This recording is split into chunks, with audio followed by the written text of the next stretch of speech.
ഇതിനിടയിലാണ് ഈ ആണവാശങ്ക കൂടി ഉയരുന്നത്. ഒമാൻ തീരത്തെ ആക്രമണത്തിൽ ഒരു ഇന്ത്യക്കാരൻ കൊല്ലപ്പെട്ടു എന്ന വിവരം കൂടി വരുന്നുണ്ട്. അപ്പോൾ ഒരു സമാധാന നീക്കവുമില്ല, യുദ്ധം കൊടുമ്പിരി കൊണ്ടിരിക്കുകയാണല്ലോ ഗോപി.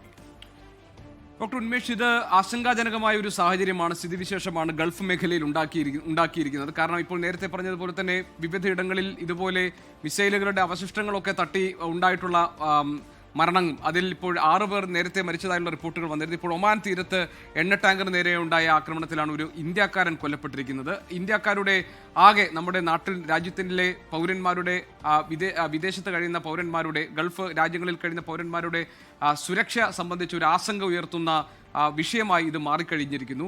നമുക്കറിയാം, ഇതുവരെ ഈ ഇസ്രായേൽ അമേരിക്കൻ ആക്രമണത്തിന് ഇറാൻ നൽകിയ പ്രത്യാക്രമണത്തിന് ഇറാൻ നൽകിയിരുന്ന ഒരു വിശദീകരണം അമേരിക്കയുടെ സൈനിക താവളങ്ങൾ കേന്ദ്രീകരിച്ചും അതോടൊപ്പം ലക്ഷ്യം വെച്ചും അതോടൊപ്പം തന്നെ ഇസ്രായേൽ അമേരിക്കൻ സേനയെ ലക്ഷ്യമിട്ടുമാണ് ഞങ്ങളുടെ ആക്രമണം എന്നാണ്. പക്ഷേ അത് മാറി ഒരു നോൺ മിലിറ്ററി ടാർഗറ്റ്സിലേക്ക് കാര്യങ്ങൾ മാറുകയാണ്. ദുബൈയിൽ, അതുപോലെ തന്നെ ഇപ്പോൾ ഒമാൻ തീരത്ത് നമ്മൾ കണ്ടതുപോലെ സൗദിയിലൊക്കെ തന്നെ മിലിറ്ററി പോയിന്റ്സ് അല്ല, അതിന് പുറത്തേക്ക് സൈനിക കേന്ദ്രങ്ങളെ ലക്ഷ്യമിട്ട് മാത്രമല്ല അതിന് പുറത്തേക്ക് അവരുടെ ആക്രമണം എത്തിയിരിക്കുന്നു. ഇത് സ്വാഭാവികമായും ഗൾഫ് രാഷ്ട്രങ്ങൾക്കിടയിൽ വലിയ അസ്വസ്ഥത ഉണ്ടാക്കും.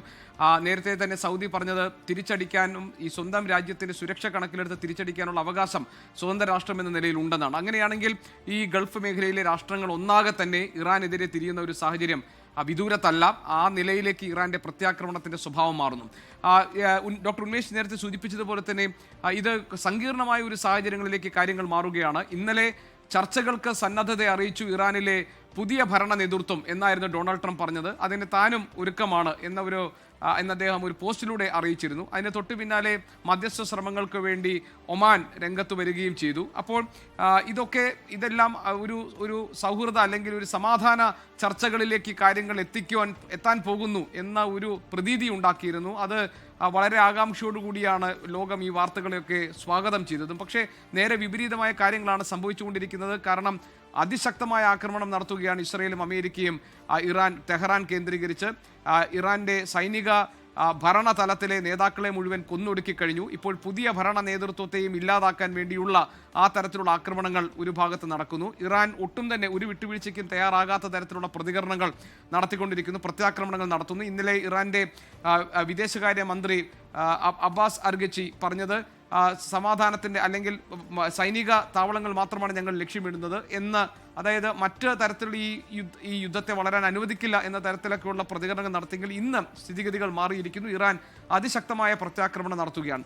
ഇനി ഇതിനകത്ത് ഇറാൻ ഭരണ നേതൃത്വത്തിൽ തന്നെ ഒരു ആശയക്കുഴപ്പവും 2 അഭിപ്രായങ്ങളും രൂപപ്പെട്ടു എന്നൊക്കെയുള്ള ഒരു റിപ്പോർട്ടിംഗ് രാജ്യാന്തര മാധ്യമങ്ങൾ നടത്തുന്നുണ്ട്. അതായത് ഇത് യുദ്ധം തൽക്കാലം അവസാനിപ്പിക്കുക, സമാധാനത്തിന്റെ വഴികൾ തേടുക എന്ന് ഭരണ നേതൃത്വത്തിൽ ചിലർ ആവശ്യപ്പെടുന്നുണ്ട്. പക്ഷേ മറ്റു ചിലർ, ഹാർഡ് ലൈനേഴ്സ് എന്ന് നമുക്ക് പറയാവുന്ന കർക്കശമായ നിലപാട് സ്വീകരിക്കുന്നവർ, അങ്ങനെയല്ല, അൽ ഖംനയുടെ വധം നടന്നിരിക്കുന്ന, രക്തസാക്ഷിത്വം ഉണ്ടായിരിക്കുന്ന സാഹചര്യത്തിൽ ഏത് സാഹചര്യത്തിലും തിരിച്ചടിക്കുക എന്ന ഒരു അഭിപ്രായം അവർക്കുണ്ട് എന്നാണ് അറിയുന്നത്. അങ്ങനെ അവിടെ ഹാർഡ് ലൈനേഴ്സിന് കൂടുതൽ സ്വീകാര്യത കിട്ടുന്ന തരത്തിലേക്ക് ഇറാനിലെ ഭരണപരമായ അല്ലെങ്കിൽ സൈനിക നടപടികൾ സംബന്ധിച്ച തീരുമാനങ്ങൾ മാറിയിരിക്കുന്നു എന്നാണ് മനസ്സിലാക്കേണ്ടത്. അതുകൊണ്ട് സമാധാനത്തിന്റെ സാധ്യതകളിലേക്ക് വെളിച്ചം വീശുന്ന ഒന്നും തന്നെ അതിന് സാധാരണ നിലയിൽ സംഭവിക്കാറുള്ളത് ഇതുപോലെ യുദ്ധമുഖത്ത് നിൽക്കുമ്പോൾ ഒരു ബാക്ക് ചാനൽ നയതന്ത്രമാണ് നടക്കാറുള്ളത്, അത്തരം നെഗോസിയേഷൻസ് ആണ് നടക്കാറുള്ളത്.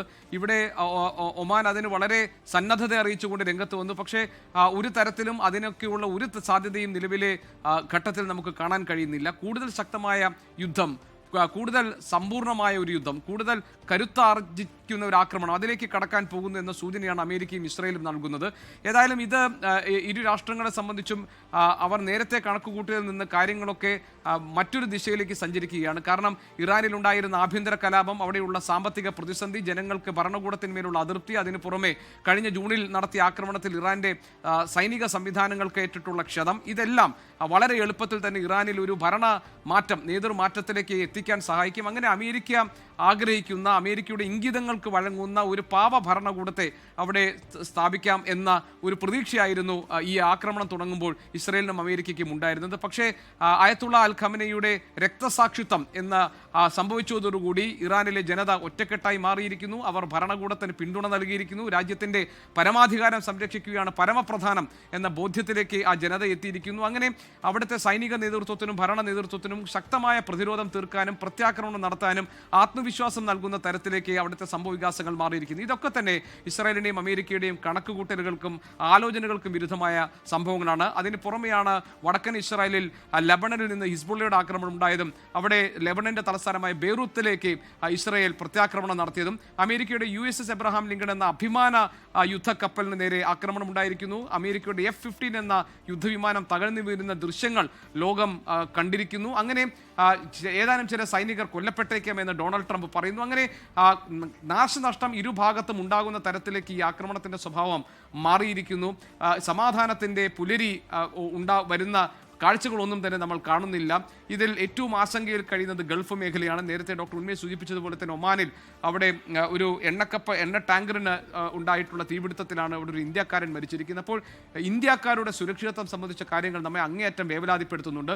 ഇന്നലെ പ്രത്യേക സുരക്ഷാ കാര്യങ്ങൾക്ക് വേണ്ടിയുള്ള ക്യാബിനറ്റിന്റെ യോഗം ചേർന്നിരുന്നു. ഇന്നലെ രാത്രി 9:30 പ്രധാനമന്ത്രി നരേന്ദ്രമോദിയുടെ അധ്യക്ഷതയിൽ അതിൽ ഈ സ്ഥിതിഗതികൾ വിലയിരുത്തുകയും അതോടൊപ്പം തന്നെ ബെഞ്ചമിൻ നെതന്യാഹുവുമായി ഫോണിൽ സംസാരിക്കുകയും GCC രാഷ്ട്രങ്ങളിലുള്ള ഇന്ത്യക്കാരുടെ സുരക്ഷ സംബന്ധിച്ച കാര്യങ്ങളിൽ സ്വീകരിക്കാൻ കഴിയുന്ന നടപടികളിലേക്ക് കടക്കാനുള്ള തീരുമാനമെടുക്കുകയും ഒക്കെ ചെയ്തിട്ടുണ്ട്. ഏതായാലും നമ്മുടെ സഹോദരന്മാരൊക്കെ ഈ ഗൾഫ് മേഖലയിലുണ്ട്. ദശലക്ഷക്കണക്കിന് വരുന്ന അവരുടെ സുരക്ഷ നമ്മളെ സംബന്ധിച്ച് ഏറ്റവും അധികം പരമപ്രധാനമാണ്. അതോടൊപ്പം തന്നെ ആശങ്കയുണ്ടാക്കുന്നതുമായി മാറിയിരിക്കുന്നു. ഇതിന് അറുതി വരുത്താൻ ഏത് തരത്തിലാണ് ഒരു ഇടപെടൽ ഉണ്ടാവുക എന്ന് കാത്തിരിക്കുകയാണ് ലോകരാഷ്ട്രങ്ങൾ യഥാർത്ഥത്തിൽ. ഡോക്ടർ ഉന്മേഷ്, ലോകത്തെവിടെയായാലും ഏത് സമയത്തും 24 വാർത്തകളും ഓഗ്മെന്റഡ് റിയാലിറ്റി പാക്കേജുകളും എക്സ്പ്ലെയിനറുകളും വിശദമായി കാണാൻ ഞങ്ങളുടെ YouTube ചാനൽ നിങ്ങൾക്ക് സബ്സ്ക്രൈബ് ചെയ്യാം.